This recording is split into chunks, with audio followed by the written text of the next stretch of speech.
Okay, so Bandai have just held their card game live stream for all their card games, Union Arena, Fusion Worlds, Gundam, all of them. Now, obviously the thing that all of us in the Fusion Worlds community have been waiting for is the ban list for Fusion Worlds. Now, it's been almost a year without a ban list, right?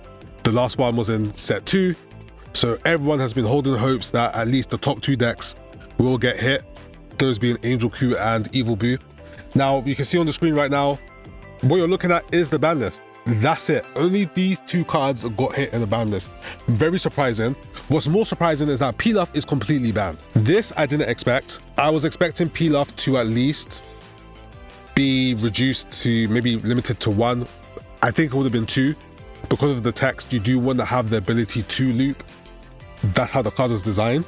So I thought maybe limited to 2, but no, they completely removed it from the game, which is crazy. I would have preferred they removed short hair or one cost Videl, which is something I didn't mention in the previous video I made about my predictions for the ban list. But no, it's just Pilaf is getting banned. Now, when it comes to Pilaf, honestly, I can't say I really like it. I think that Pilaf shouldn't have been banned completely. Limited, yes, but not banned. And it's because there are so many blue decks that rely on this card. For example, we have Diamond Vegeta, which finally has gotten the support it needs to be a really solid deck in the meta. And Pilaf was kind of core to that deck.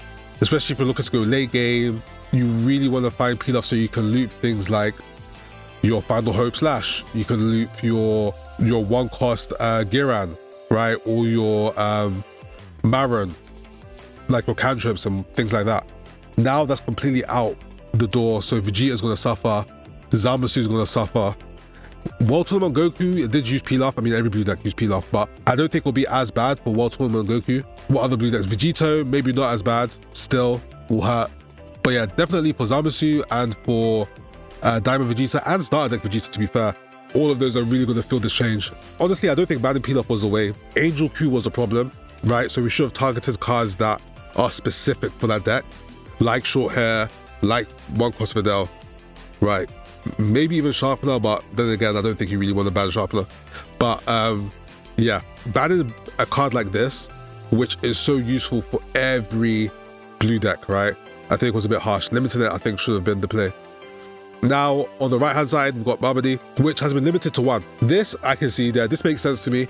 It's definitely a strong card and it's specific to Super Buu. Other decks don't really use this Babidi card. This is kind of only for Majin Buu Evil. And so I think banning this is good. I did say in my prediction video that I wanted to see Buuhan get banned, but I think because Buuhan is useful in other decks, I didn't want to do that. But then the way they ban is inconsistent to me, especially looking at this, because on one hand you have Babidi, which is specific for Evil Buu. Other decks don't really play this card, and is really strong for that deck, which is great. You hit this card, it weakens Super Buu without affecting the other yellow decks, right? That's why I think that Buuhan might have been not the best choice to remove, because Buuhan is useful in other yellow decks. But then if you take that concept or that trail of logic, and then you look on the other hand, where they banned Pilaf, which is useful in almost every blue deck, right? They banned the card that was useful in every deck and left the card specific to the top deck, like short hair and Videl. So I don't get it. Why with blue banned a generic card and then yellow restricts the deck specific card, right? Surely you should have done the same for both. You could do Babidi restrict to 1, maybe short hair restrict to 1 on the other side. But it is what it is. That's a decision. I'm wondering, because of this ban on Pilaf, are they going to reprint this card and then make it like Hercule GT, where it can't pick up itself? It's something that I'm now wondering because they completely banned it, which I didn't expect. So yeah, I did make that prediction in my previous video about the Hercule GT. So yeah, maybe that could happen. We'll see.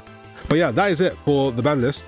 Top Q, the cards that were banned or restricted for Top Q are still banned and restricted. Roshi's banned, Ribrian's banned, Kefler's still at 1. So yeah, I like the Babidi one. The Pilaf one, it's going to hurt a lot of blue decks, I think. But yeah, we'll see how much this affects the meta going forward. Also, during the stream, they showed us one of the leaders for FB07, which is Shenron. Now, Shenron is a black leader. Now, I'm using X for the translation here. Unfortunately, I can't read the Dragon Ball. It's too small. Let me try something here. Okay, I've been able to get what the text says. Obviously, you guys won't be able to see it, but I'll read it out to you. First, permanent. This card can't attack. Makes sense. And if your life is at 4 or less, this card gets 5k power. If your life is at 4 or less, it will automatically become a 20k as soon as you're at 4 life. Okay, without needing to flip. Oh, okay. So activate main, switch this card to rest mode, and then draw 1. The awaken is activate main or battle, and the condition is when you have 7 cards with Dragon Ball in their special traits in your drop, and then you draw 1 and you flip. Okay, so you're still able to draw every turn, right? You just can't attack. It just goes to rest mode, and you just get to draw 1 every turn, which is good. Why couldn't have done this with like Charlotte is wild to me. Anyway, and then you can flip as long as you have 7 Dragon Balls in your drop. There is no life restriction to this. So if for whatever reason you're able to get all 7 Dragon Balls and you're like 6 life, you can flip to Shenron and still be at 6 life, which is interesting. Okay, and then Shenron himself is a 20k that can't attack as well. Okay, activate main, switch this card to rest mode, play up to 1 battle card with a cost of 7 or less from your drop, and flip this card to its front side. Then return all cards from your deck. Return all cards from your drop to your deck and shuffle your deck. Hold on, let me make sense of this. Switch this card to rest mode. You play a battle card that costs 7 or less from your drop, and then this goes to the front side. And then everything in your drop goes back into your deck and you shuffle the deck. So this 7 drop card, probably another Shenron card, needs to be insane. Like, this has to be like an Exodia type deck, right? Because if you spend all that effort putting these cards into your drop, only for it to go back into their deck, it means you're basically starting again at 0. So once Shenron comes out, the game has to end. Whatever the 7 drop is, has to end the game. That's how I'm looking at the Shenron. Cool. We'll see if I'm right once they announce more cards. I don't think they've done any FB07. Have they? Have they shown any FB07 cards? I don't know. I haven't checked. The way this deck is looking is an Exodia deck.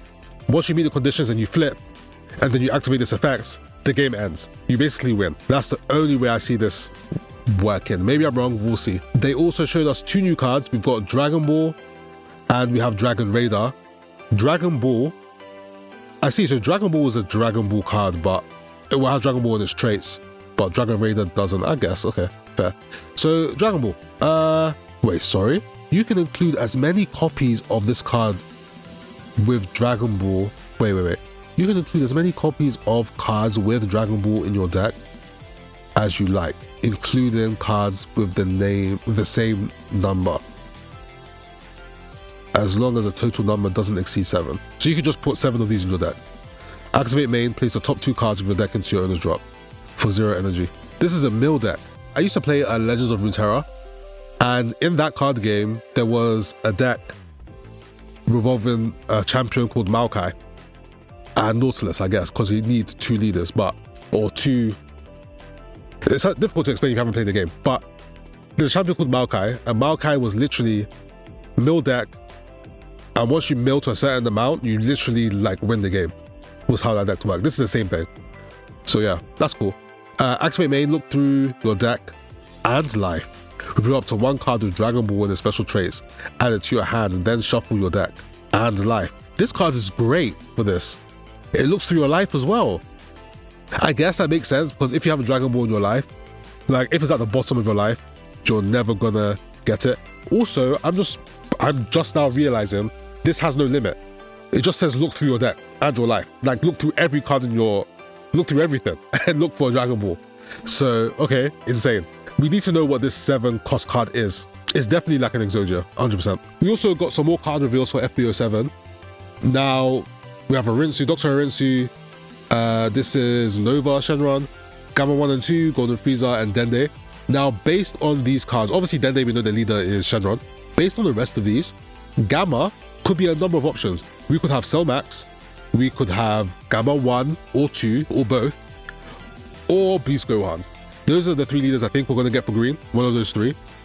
For blue, I think it's going to be a Mega Shenron. It'll be like a Sin Shenron that awakens into a Mega Shenron, 100% on that one. And then Arinsu could be Super Saiyan 4, Daima Goku is my guess. I'm not sure who else they will do. Will they do another Goma? I doubt it. Yeah, I'll go with Super Saiyan 4, Daima Goku, or they could do Super Saiyan 3 Vegeta, or Ultra Vegeta as he likes to call it. that is also an option. But I think if I had to put my money on it, I'll go for Super Saiyan 4 Goku. Yellow, if this is Resurrection F, I mean, there's options there. Golden Frieza, there's Blue Goku, right? We already have a Blue Vegeta, so it won't be that. I mean, there's Tournament of Power, but I don't think it's going to bring Tournament of Power to Yellow. We'll see. I think this is from Resurrection F, I think. But yeah, we'll see. But yeah, that is everything for what they revealed. There was some other stuff like a roadmap and stuff like that. But yeah, as far as the key points are concerned, that's everything. Again, the ban list, we'll see how it turns out. I definitely think they should have hit some specific cards for Halo Q. I'm honestly surprised that they didn't. But yeah, maybe these changes will be good. We'll have to wait and see when the client gets updated in July, I think. Beginning of July, 1st or 2nd of July. But yeah, hope you guys enjoyed this video. We have Charlotte and Giblet coming out soon. I'm not sure if they're going to come out on the digital client at the same time as they do physically. But once they do come out, I'll be making videos on those two leaders. But yeah, hope you guys enjoyed. Consider leaving a like, subscribing to the channel. We'll be trying to make our way to 1,000 by the end of the year. So any support will be greatly appreciated. I hope you guys have a wonderful rest of your day, and I will see you in the next one. Take care, guys. Peace.